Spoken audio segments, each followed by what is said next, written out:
story unfolds with a tomato attack happening in a small corner of Spain. It is an annual food fight known as the Tatina, and it's in full swing. Amidst the chaos is Noel, a high-ranking MI6 agent, who is on a secret mission with his team. Their goal is to locate a Russian arms dealer named Victor Grotto. However, Noel soon discovers that they have walked into a trap. He then decides to employ an advanced secret system called Echelon to track down their elusive target. However, they are permitted to utilize him for merely a minute. Tragically, during their search, the entirety of Null's team is completely eliminated. Meanwhile, Groudup's men successfully gain access to the Echelon system, which had been their objective from the start. Null is just about to intercept them, but sadly, he is shot at point-blank range. He is then left defenseless and can do nothing but witness Groudup's presence. Meanwhile, in the city of London, England, we meet Sam, who is the Prime Minister of the United Kingdom. He is quite worried about his upcoming meeting with the President of the United States, Derringer. Having been in power for only 6 months, Derringer is viewed by Sam as a rather pathetic character, who is deeply interested in gaining popularity. People support him because, before he was a candidate, he was an actor who starred in several successful films. Will feels quite annoyed after his meeting with Sam. During the election campaign, he had the impression that the Prime Minister supported his opponent merely because he ate fish and chips, which is a traditional English dish. This makes Will believe that Sam doesn't truly respect him.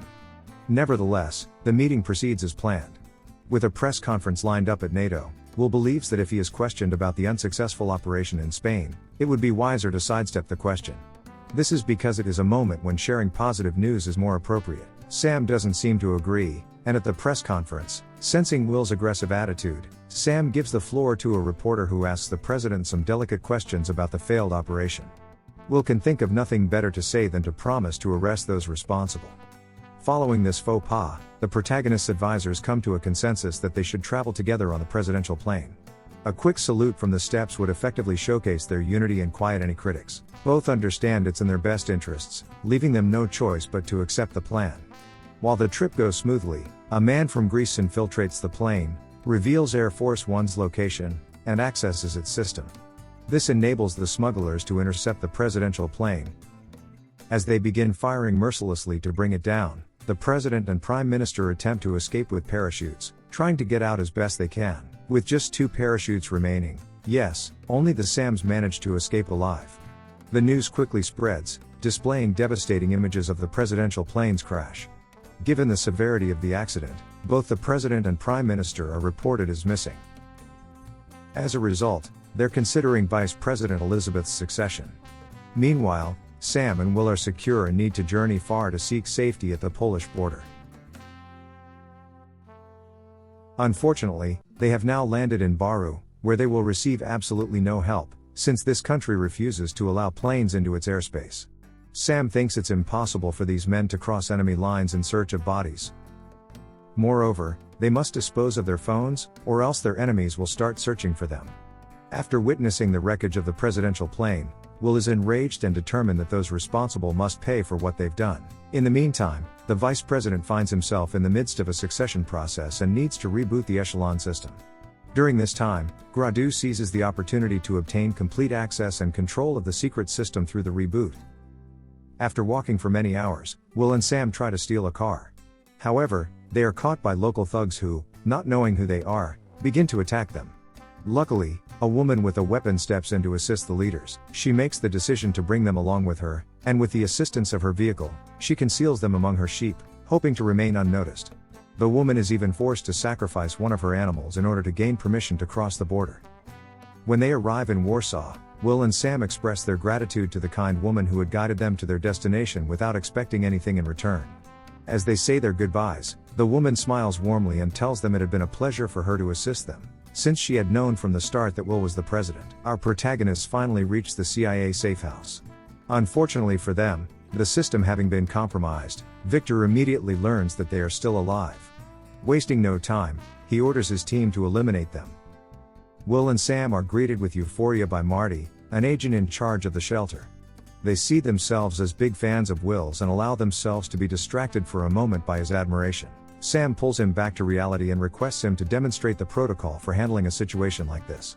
Marty responds, explaining that there is no existing protocol for such a scenario, where it's believed that all heads of state are deceased.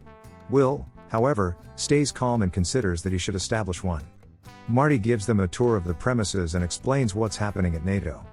The breach of their secret data has revealed decades of hidden activities, leading to the breakdown of alliances.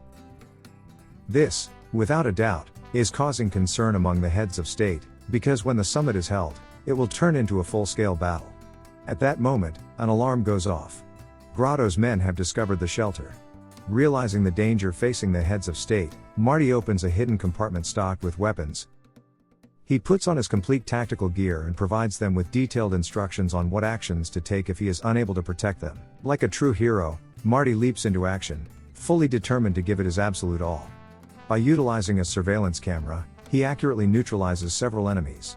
However, Victor's men soon uncover his tactics and swiftly destroy the camera, depriving Marty of his primary advantage. The situation becomes increasingly critical, and the heads of state begin to prepare to escape from the shelter. Amid gunfire, they reach the secret elevator and escape with seconds to spare. However, several men are waiting for them at the exit, leaving our protagonists with no choice but to surrender. Just as they are about to give up, a patrol arrives at full speed, bringing with it the henchmen who were attempting to finish off Will and Sam. Much to the minister's surprise, it turns out that it was Null who had managed to survive Gratoup's attack back in Spain. They were not just former colleagues, but in the past, they shared a much stronger bond. Without wasting any time, Noelle urgently instructs them to move quickly, as her main priority is now to ensure their survival. Her goal is to stop the Russian trafficking, since she is convinced that he is behind the attack on them and the breach of NATO's data. Indeed, Victor is seeking vengeance for his son's death, who was killed while working on a nuclear weapon that posed a threat to millions of lives. After thoroughly analyzing who might be able to work with Graudup, the president decides to nominate Sam's assistant, since he was quite insistent that they travel together. However, they cannot simply take this suspicion for granted without having any proof. For Noelle, reaching Trieste is now the most crucial thing. Therefore, the new group finds themselves with no other choice but to board a train and set off on their journey. During the trip, Sam and Noel talk wistfully about what life together could have been, imagining the future they never had, as everything fell apart when they chose different paths. At that moment, Arthur, the man who assisted Grotto in accessing the Echelon system, arrives on the train, intent on betraying the smuggler he had kidnapped and coerced into working for him. Arthur reveals that Grotto has a placer contact who aided him in infiltrating the data and attacking the plane. Before dying, Arthur hands them a key to his computer in Croatia to discover who Grotto was in contact with in the government. Armed with this information, our protagonists make the daring decision to leap off the moving train, convinced that their enemies are lying in wait for them at the upcoming station. Meanwhile, the vice minister starts losing crucial allies, as one by one, they begin to withdraw from NATO. In the end, our protagonists arrive at the location specified by Arthur. Sadly, Victor's men discover them, forcing them to act quickly and make a swift escape. As Sam attempts to hold them off, Will inserts the key into the hacker's computer in the cabin. Soon after, he finds out that Simon had been communicating with Victor for 18 months. At this moment, a helicopter, aided by cables, lifts the cabin with our protagonists. Sam desperately tries to stop his friends from being captured, but his efforts are futile.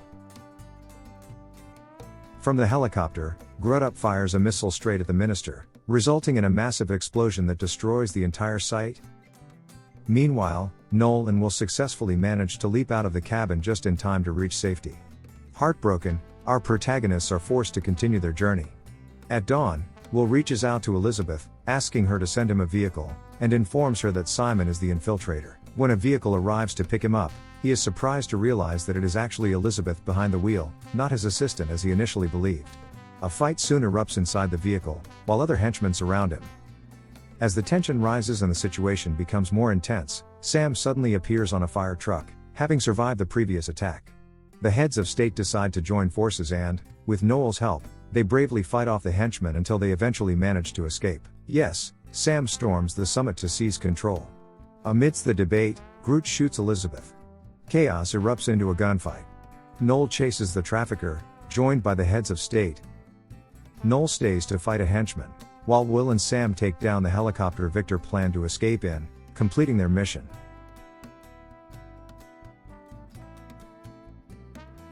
Two months later, Will makes a trip to visit Sam in London. After overcoming a powerful enemy and stopping NATO from falling apart, the two have managed to stay close friends. Meanwhile, Noel is still on his missions and keeps in touch with Sam. And thus, this is how their story concludes.